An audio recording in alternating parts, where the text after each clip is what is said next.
mientras logramos ubicar. Repito, estamos con cualquier pregunta y con su manera de respuesta. ¿Cuál es el procedimiento para establecer?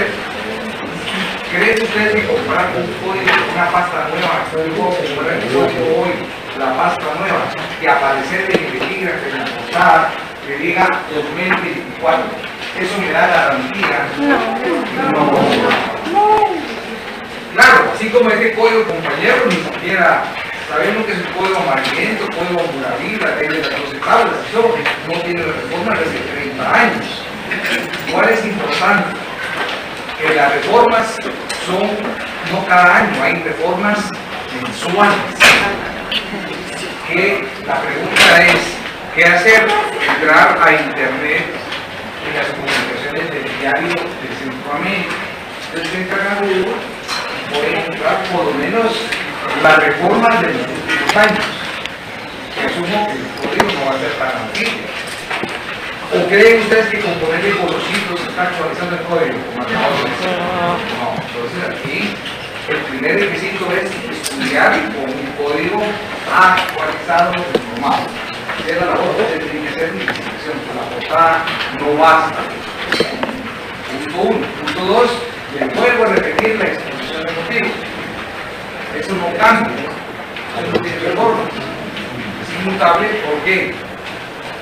Porque es una explicación de la estructura del Código Civil, lo que el legislador piensa en cuanto a la modificación de una norma.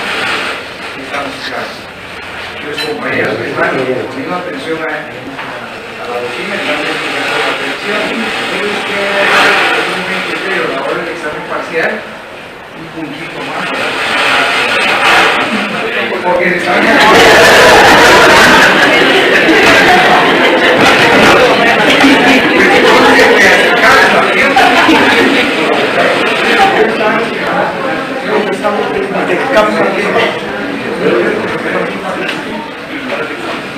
Prueba, licenciado, por favor. Ahora probamos.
¿Qué?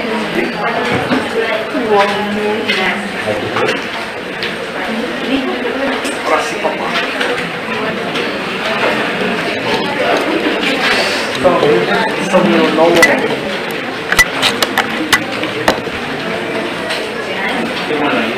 El compañero no tenés código. Eso es mi hormona.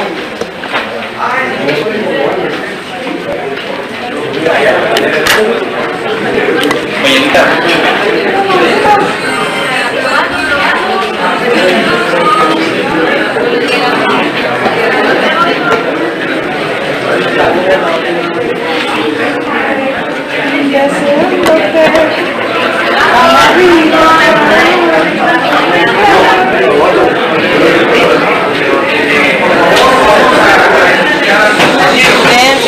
Estoy ubicado en medio para estar equilibrado.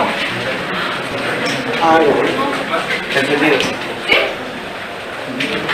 Chale. ¿Te puede parar, por favor? Vamos a la puerta.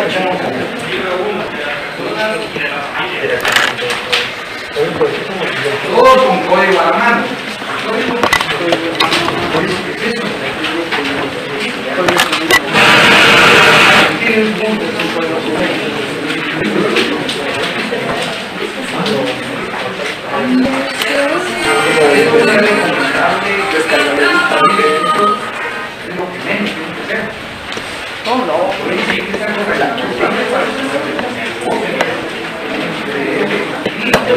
serán sí,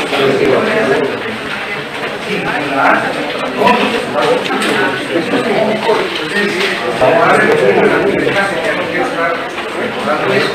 no se puede aprender derecho civil si no leemos doctrina y tenemos código.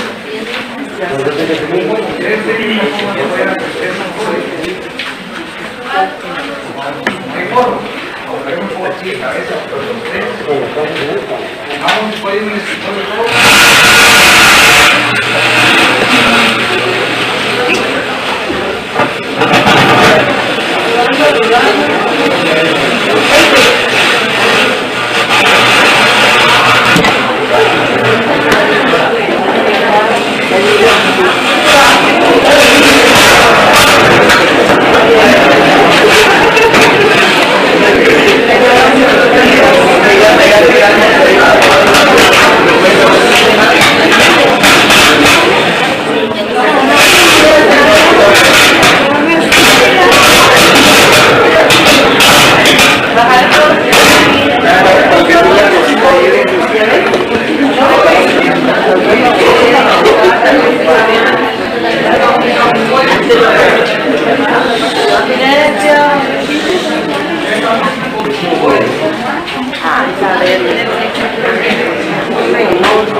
Pero si no hay código civil, ¿qué estructura?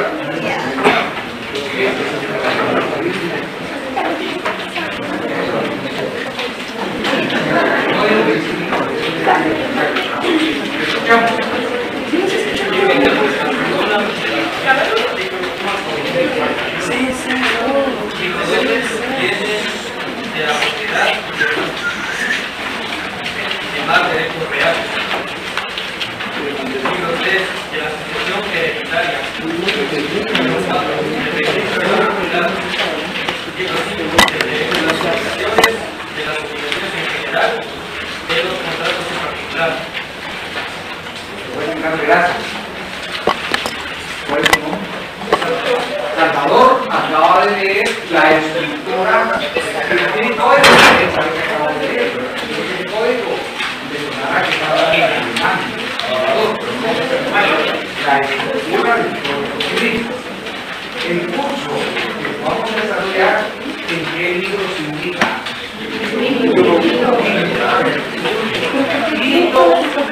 Una parte, no. Es importante establecer que las partes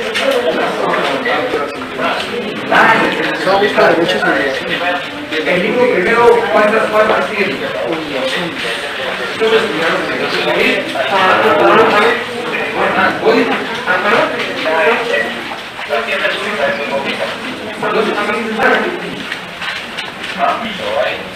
acercarnos a todos cómo empiezan a aprender derecho civil y código.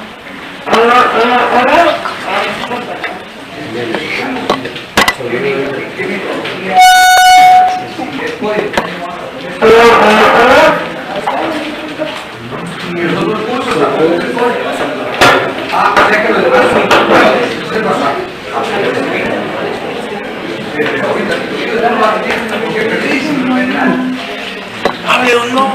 sé que los demás cursos son importantes, los demás se aplican código, pero no. El criterio es sumamente importante.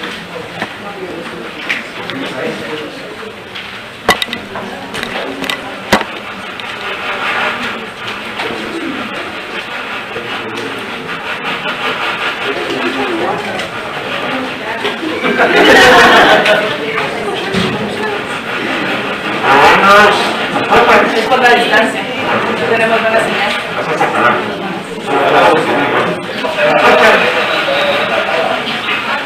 ¿Qué le chupó el teléfono?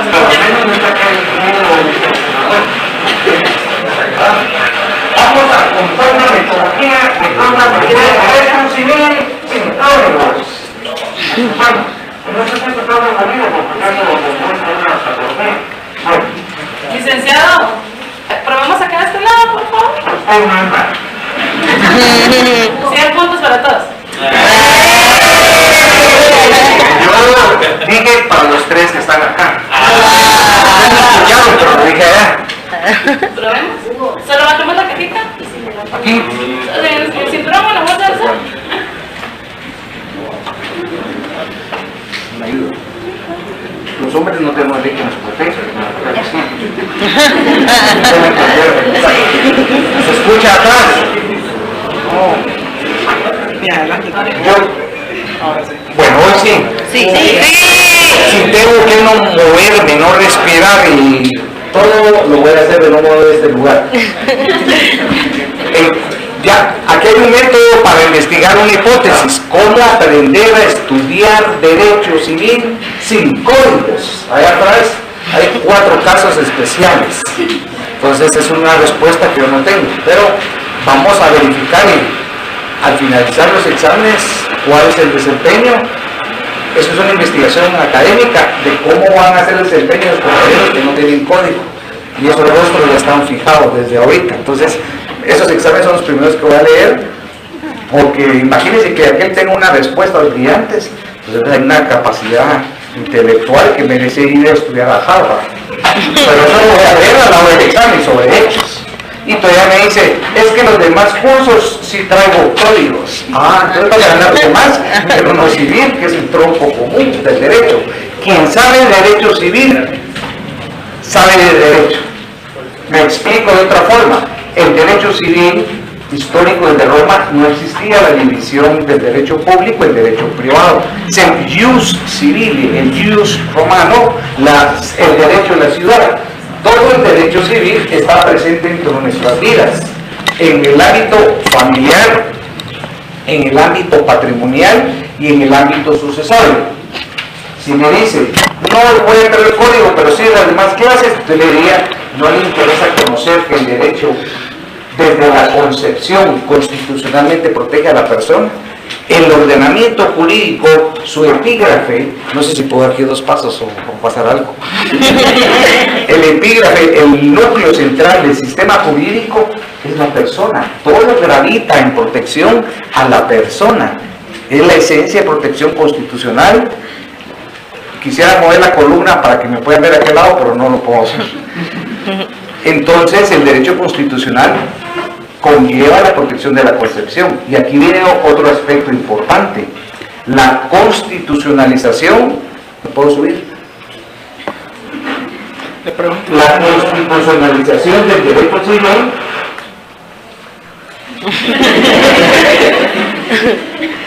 desde la persona. Y aquí vamos a ver qué funcionó. Pero ustedes tienen que aprender a interrelacionar el derecho y aplicar principios. Solo les voy a dar un ejemplo que se los tiene que haber enseñado en derecho civil para entender lo que es una interpretación constitucional. Compañera, ¿cuál es su nombre? Zaira. Sheila. Zoila, no escuché bien. Pero puede ser su identificación de persona, también no. En el artículo primero tiene su código civil, ¿verdad? Su artículo primero.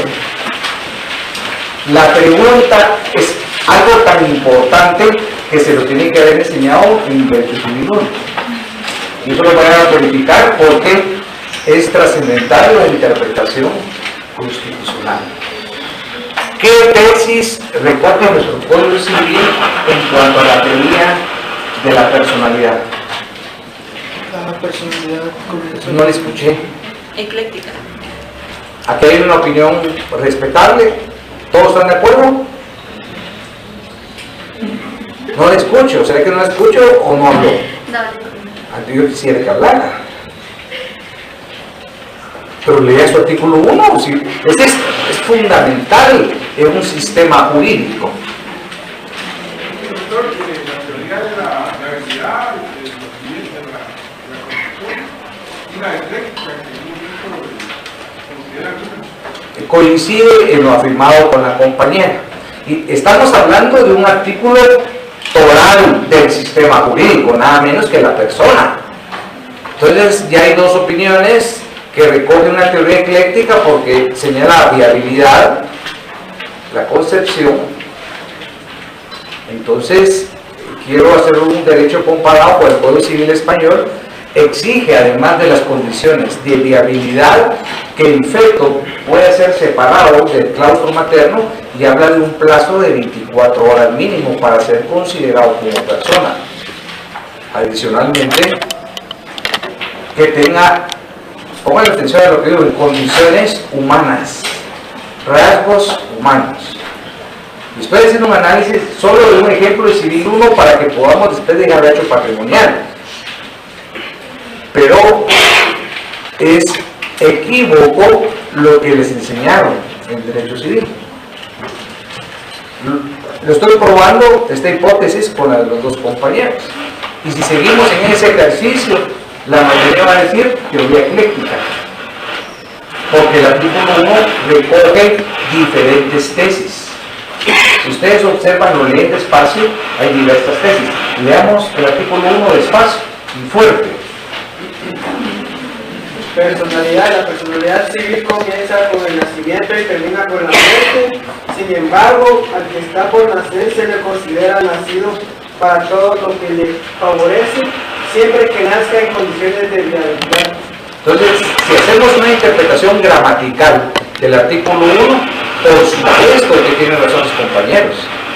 Es una teoría de viabilidad. Habla de concepción, de nacimiento, de condiciones, de viabilidad. Claro que es ecléctica porque si nos quedamos en un ámbito de una interpretación literal, de una gramática, el sentido y contexto de la norma, pero hay un grave error. Entonces no entendemos cuál es el fenómeno que se llama constitucionalización del derecho. Todas las ramas del derecho, repito, todas las ramas del derecho hoy están invadidas, orientadas, influenciadas por el derecho constitucional. Lo expreso en otros términos. El derecho constitucional irradia a todos los ámbitos del derecho. El derecho penal, el derecho laboral, el derecho civil, el derecho de la niñez, todo debe estar constitucionalizado. Si vienen y me preguntan qué implica, qué significa constitucionalizado, significa que todo cuerpo legal, los que tienen códigos van a poder establecer esto. Debe estar sujeto con el texto constitucional, la jurisprudencia y lo que se llama doctrina legal.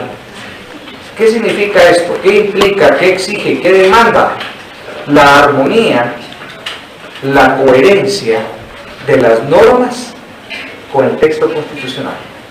Y cuando hablo de armonía, hablo de coherencia. ¿Qué significa? Implica la aplicación de un principio que se llama un principio de jerarquía normativa.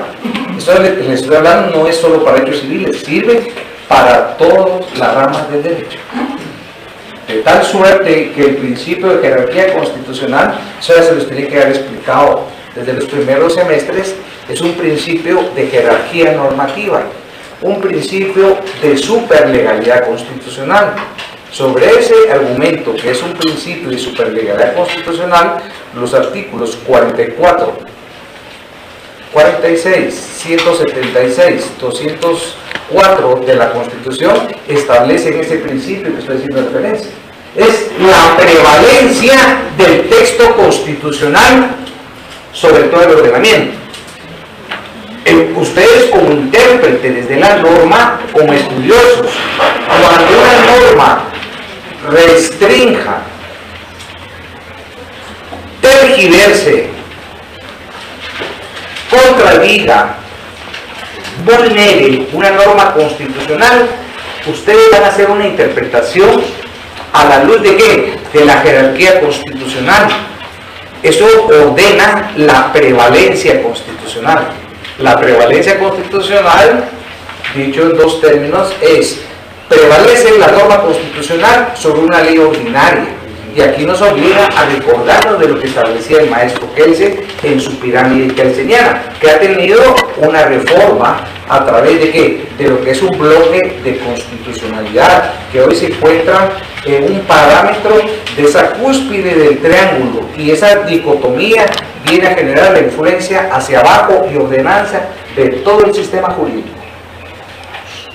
Con toda esa explicación, tenemos que aquellas normas que guarden coherencia con la Constitución, en su interpretación ya no basta la interpretación gramatical en esos casos, ni la interpretación teológica, finalista.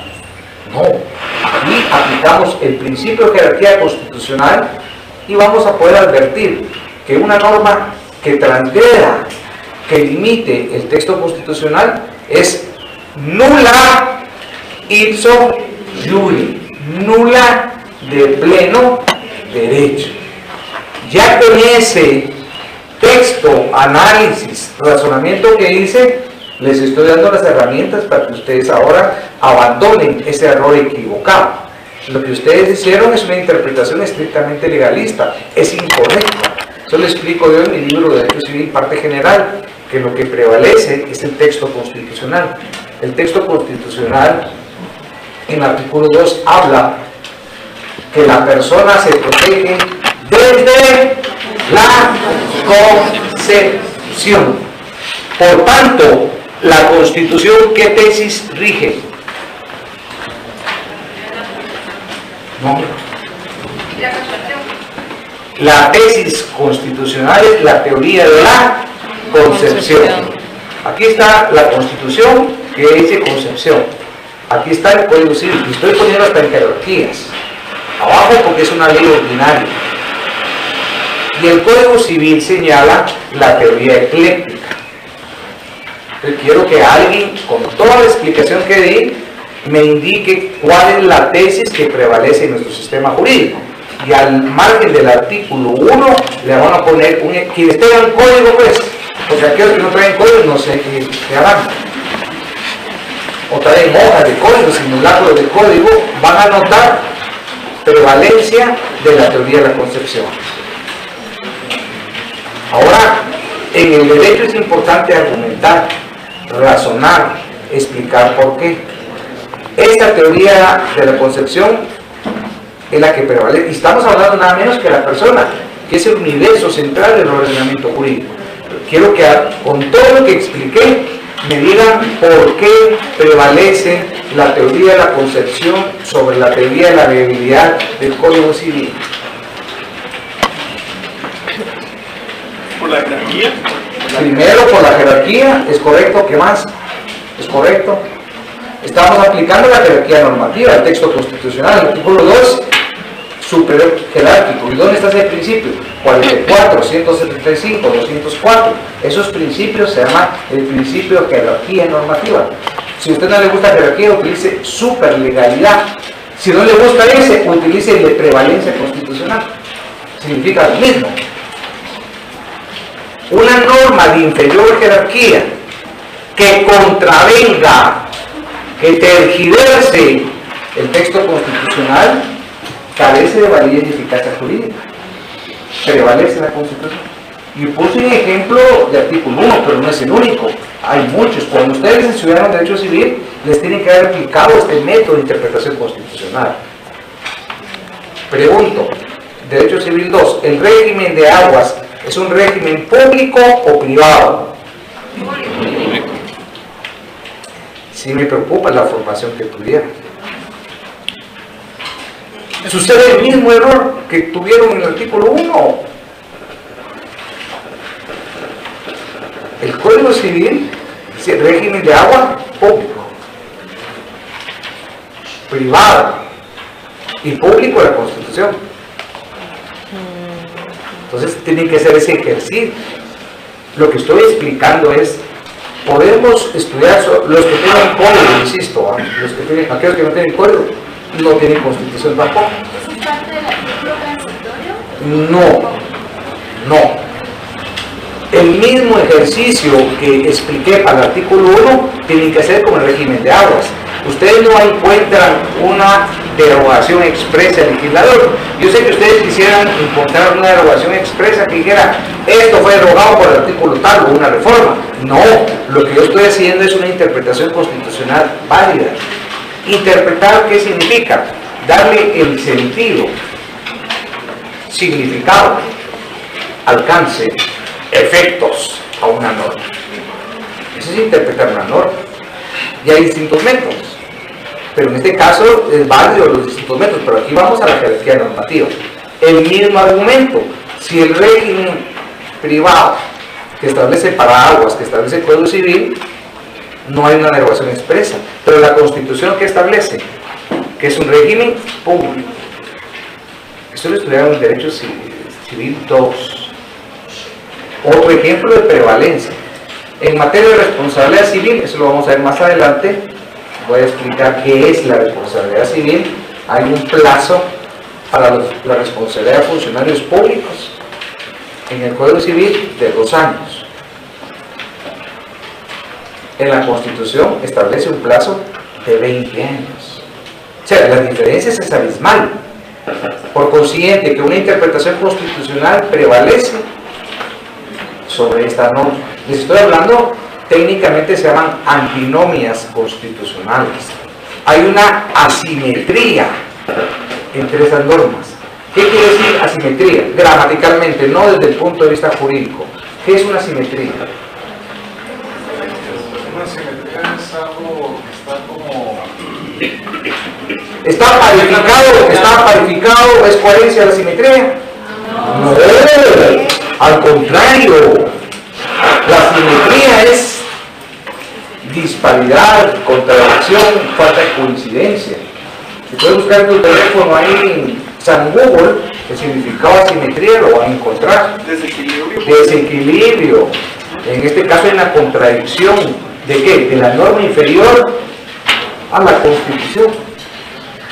Les cité 3 ejemplos del derecho civil, de normas del Código Civil que resultan inconstitucionales. Pero para ser inconstitucional tenemos que hacer un argumento, una explicación.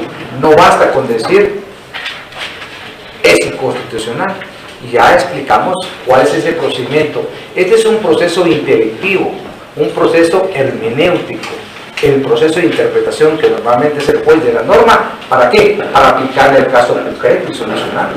Un juez que está discutiendo sobre la responsabilidad civil de un funcionario público prescribe a los 20 años, pero no va a aplicar los 2 años porque en derecho civil no se lo explicaron. Eso es el artículo 155 de la Constitución.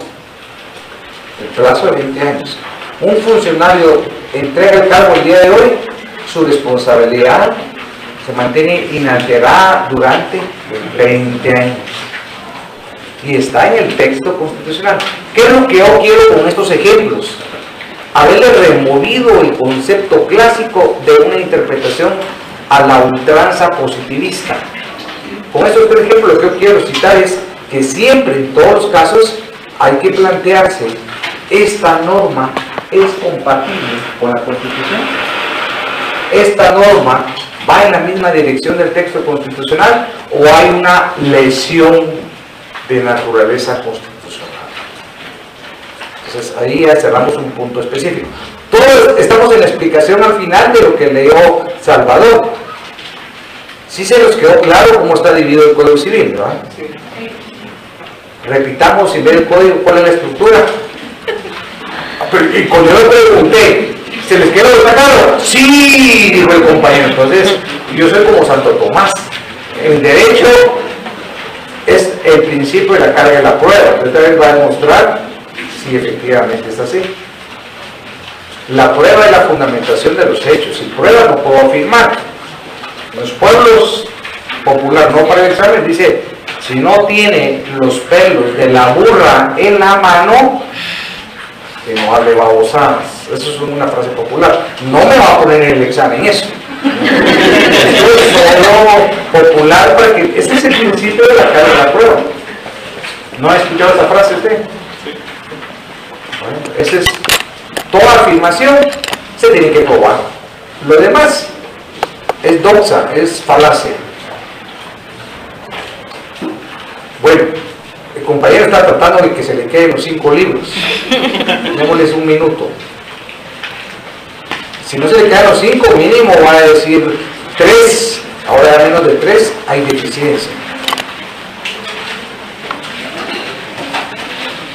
Y esto es importante en la estructura porque marca la política legislativa y cómo está dividido el Código Civil en función de los institutos principales del derecho civil para llegar a esto. Ahí me recuerdan del tiempo, por favor, porque esto me falla en los cuartos. Me avisa a las menos cuarto. Bueno, estamos esperándolo. De las personas y de la familia. ¿Ese es el 3 o el 4? El primer libro. Hay que orden. Hay que ordenar nuestra cabecita, la tenemos que tener como un almacén ordenado, como casa ordenada. Nuestras ideas tienen que ir sistematizadas. Antes de hablar, antes de escribir, pensemos. No hablemos desordenadamente. Entonces aquí lo correcto es, libro primero se denomina De las personas. solo las personas. Que la familia no es importante, el amigo ya como legislador lo derogó la familia, que constitucionalmente es una institución social fundamental para la sociedad. Y ahí está toda la normativa de familia. Y hoy hay un conjunto de leyes especiales que regulan la familia. En el ámbito procesal hay un sistema de modelo por audiencia que es por oralidad, donde ha cambiado, y hay especialidad de 2 tribunales, oral de alimentos, y los divorcios que se llaman express. Así que hoy el divorcio ya no es motivo para perder la libertad, al contrario, ahí está todo el sistema. Una vez se cumplan, obtienen su libertad y vuelven a recobrar su felicidad. Vamos. Libro segundo de los bienes de la propiedad. ¿Por qué se ríen? Se aprende a la mitad, no se puede aprender. Los títulos son importantes. Imagínense que en el libro 2, esa es reflexión para todos, solo diga él de los bienes de la propiedad. Quiere decir que el libro segundo solo regula la propiedad. ¿Ya se pusieron a analizar en esto? Y ustedes llevan los civil 2, vuelvo a insistir. Bueno, diga el nombre completo, libro 2. De los bienes de la propiedad y demás derechos. Entonces quiere decir que no solo hay un derecho. Claro que la propiedad es el derecho real por excelencia. Y ojalá me explique explicar esto último. Pero no es el único derecho real. Del epígrafe dice de la propiedad y demás. Derechos reales que ustedes ya aprobaron, ¿es un número clausus o un número apertus?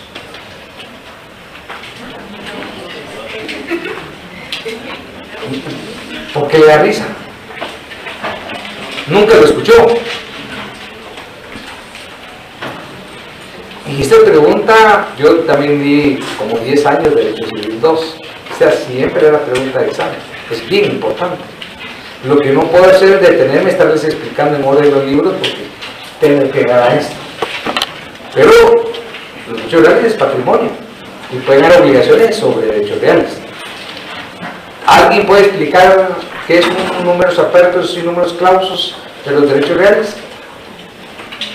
Sí lo voy a explicar porque tiene que ver más adelante con obligaciones. Voy a regresar a su derecho civil. 2. Un derecho real, voy a anticiparme a la diferencia, voy a explicar qué es un derecho real, aquí eso lo voy a diferenciar. Un derecho real es la facultad, el poder inmediato y directo que una persona tiene sobre un bien determinado y produce una eficacia erga omnes. Latín es parte de la formación jurídica. Erga espacio OMNS. O sea, no podemos dar el lujo de escribir mal tampoco, pierde su significado. ¿Quién me quiere explicar esa definición que les acabo de dictar? Poder inmediato, ¿por qué? Porque ya tengo el poder sobre un bien específico. Directo, porque no necesito un representante. Sobre un bien que produce una eficacia erga omnes. ¿Qué significa eso? Que todos los hombres, o sea, se refiere a toda la sociedad, tienen la obligación de respetar mi derecho real. ¿Cuál? Depende. Les voy a explicar cuáles son. Esa es la definición y voy a diferenciarlo al finalizar la clase con la obligación. Cuando pregunté, y el compañero estuvo bien que se haya reído porque pienso que no solo es ella, es generalizado. Entonces esa risa de ella va en beneficio de todas y todos. La explicación va para usted, en especial, beneficio para todos. El derecho real es apertus cuando la normativa, el Código Civil, faculta a las partes, a las personas, a crear el derecho real que estime pertinente en función de su autonomía de la voluntad. Hay una libertad de crear derechos reales, a pesar que no estén regulados en el Código. La siguiente tesis, el números, ese es el números apertus. Ahora vamos al número clausus. Apertus es abierto. Clausus es un número cerrado. ¿Por qué los derechos reales son cerrados? Las partes solo pueden celebrar el derecho real que esté regulado en el código, el derecho real que esté claramente tipificado, que haya una normativa. ¿Cuáles las categorías de los derechos reales? Por excelencia, el más importante es el derecho a la propiedad. Los derechos reales de mero goce, usufructo, uso, habitación. Los derechos reales de garantía, previa hipoteca. Esa es la categoría en esa clasificación de derechos reales. Ya les hice la explicación cerrada y ahí. Ahora ustedes tienen capacidad de decirme y responderme la siguiente pregunta. ¿Cuál es la tesis que adopta, que abraza nuestro Código Civil? Ya les di la explicación que consiste, pero no van a precipitarse en la respuesta. Piensen unos segundos porque necesito que argumenten. Ya les dije cuál es el apertus clausus, abierto, cerrado, pero la conclusión es: ¿qué postura? Díganme la verdad, sean sinceros. Eso sí se los explicamos, ¿verdad? Le agradezco su sinceridad. ¿Cuál es la tesis que abraza el código? No escucho. ¿Por qué? Yo les voy a aburrir con algo. Argumentemos las respuestas, razonemos. Mi deber es coadyuvar esa información para que argumentemos. Entonces no basta aquí decir clausus apertus. Sí, no. ¿Por qué? Porque sí. ¿Por qué no? No. Tenemos que explicar, dar las buenas razones. ¿Te escuchamos? Porque todo está tipificado en la ley civil. Primero, ¿a qué te refieres? Ahí no mencionaste nada. ¿Tipificado de qué? ¿Te refieres a un contrato? Todo derecho real está tipificado. No, estamos hablando de derechos reales. Tu idea no está equivocada, pero sí tenemos que tener cuidado en los términos. ¿Por qué es el número clausus? Es correcta la respuesta. Es un número cerrado. ¿Por qué? Lo dijiste. Tu respuesta es válida. Lo que necesito es que me argumentes. Sí, y no podemos crear un derecho real atípico. ¿Qué significa atípico? Lo que él explicó, que no está regulado. Mientras que los contratos mercantiles sí pueden haber contratos atípicos.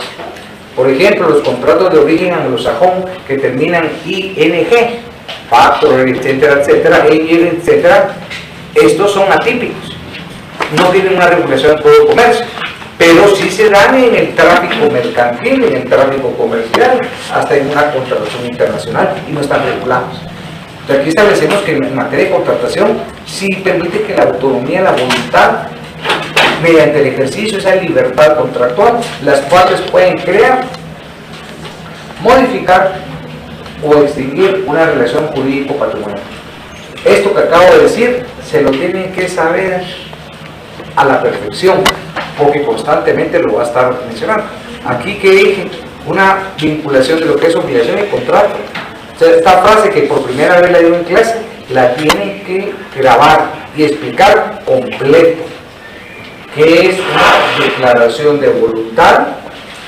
Compañeros, ahí. No les voy a preguntar, siéntense ahí. Declaración de voluntad por medio de la cual las partes pueden crear,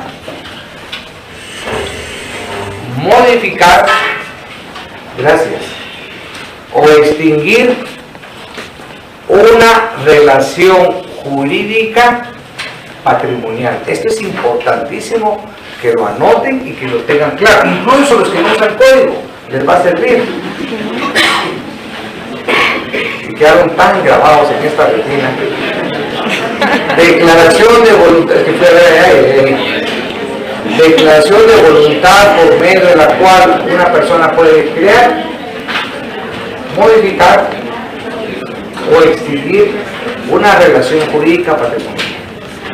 Siguiendo en el número cerrado, la justificación de los derechos reales es que las partes solo pueden celebrar los derechos reales que están regulados en el libro segundo.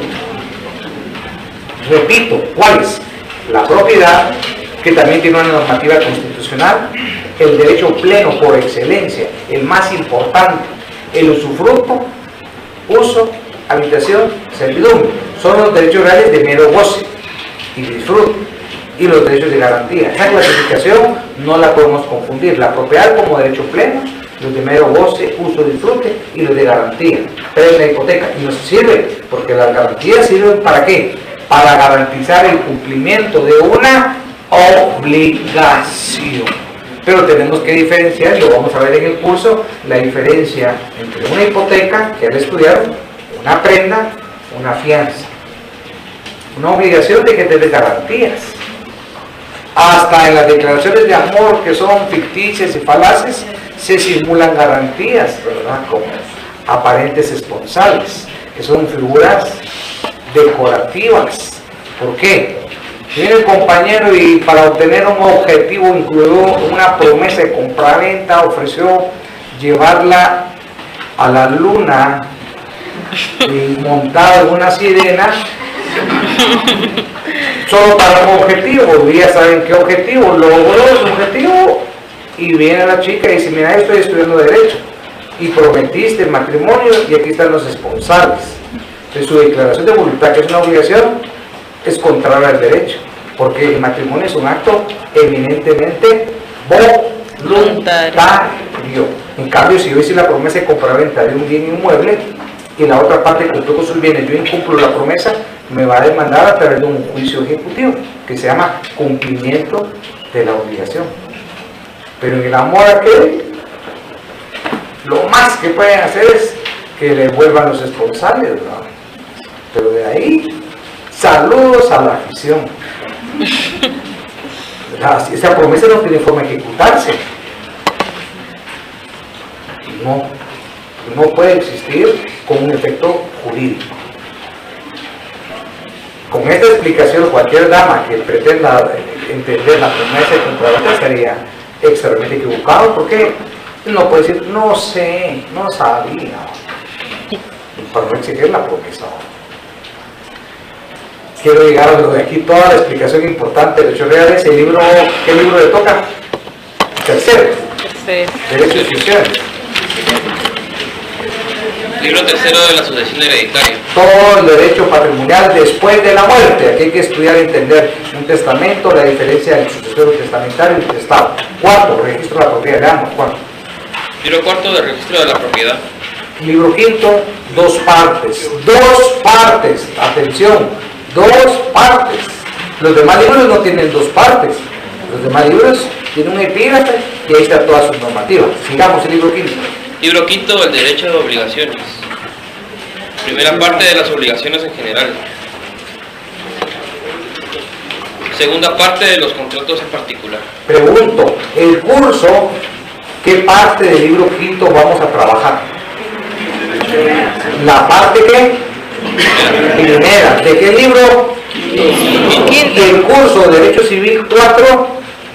Vamos a trabajar el libro quinto, segunda parte, contratos civiles en particular. Pero para entender los contratos hay que saber analizar esta parte de derecho de obligaciones. Bueno, ya nos ubicamos en la normativa del curso de derecho de obligaciones. ¿Qué es el derecho de obligaciones? Hay muchas definiciones que no necesito que se la aprendan de memoria. Es importante que entendamos mejor. Así que no la copien. Para buscar definiciones, busquen en doctrina. Prefiero que pongan atención. ¿Pueden ir al examen? Sí. Pero para eso ustedes buscaron doctrina y mejor escuchen la explicación. Es un conjunto de normas jurídicas que gravitan al derecho patrimonial. Y el derecho de obligaciones establece aquella regulación entre dos partes. Aquí tenemos que ubicarnos en dos partes. Ubiquémonos aquí un sujeto activo y un sujeto pasivo, que es el conjunto de normas jurídicas que viene a regular la relación obligatoria. Si hablamos de relación, estoy explicando la definición elemento por elemento. La relación obligatoria es porque hay dos o más partes. No puede haber una obligación sin partes. Y esa obligación, esas dos partes tienen una denominación que no la vamos a confundir. Yo solo le puse deudor al acreedor y al acreedor deudor, solo en eso me confundí. Es mi criterio. ¿Por qué me la puso mala? Es que ahí no es de criterio. El acreedor tiene un rol, el deudor también. Entre ambos se forma un vínculo. ¿Un vínculo de qué naturaleza? Un vínculo obligacional. Voy a explicar de otra forma. El activo se llama acreedor. En latín se llama el ius credendi. El deudor, el ius debendi. Entre ellos, a través de esa declaración de voluntad para crear, modificar o extinguir la relación jurídica, se forma un ligamen. Están unidos por un vínculo. ¿Y cómo se manifiesta el derecho? Derecho de obligaciones no es lo mismo que una obligación. El derecho es un concepto más amplio que obligación. No vamos a confundir derecho de obligaciones con la obligación propiamente dicha. En ese orden de ideas tenemos el derecho de obligaciones, el vínculo entre el acreedor. La primera pregunta que ustedes tendrían que hacerme es: ¿qué significa? ¿Qué rol desempeña el acreedor? Porque no lo vamos a confundir. El acreedor es la persona que está facultada a exigirle a otra persona que se llama deudor el cumplimiento de una prestación. Voy a repetir por la importancia. El acreedor tiene la facultad de exigir o de constreñir al deudor el cumplimiento de una prestación. ¿De verdad? ¿Qué me va a preguntar? ¿Y qué es eso de prestación? La prestación es una conducta de dar, hacer o no hacer. Repito, la prestación es una conducta de dar, hacer o no hacer. Las obligaciones, las que ustedes estudien, cualquiera, va a ser una obligación de dar, una obligación de hacer, o bien una obligación de no hacer. Se va a enmarcar en cualquiera de estas tres categorías. O sea, la prestación siempre es conducta. ¿Pero qué tipo de conducta? Dar, hacer o no hacer. Ejemplos: hay dar, una compraventa, hay una obligación de entregar un bien, de entregar el dinero. Una obligación de hacer un contrato de mandato, un contrato de obra, voy a construir una casa, voy a construir un edificio. Hay una obligación de hacer. Una obligación no hacer es abstenerse del cumplimiento de una obligación. Cualquier obligación que se quiera un contrato de no hacer Eso implica el cumplimiento de la prestación. Abro espacio para las preguntas.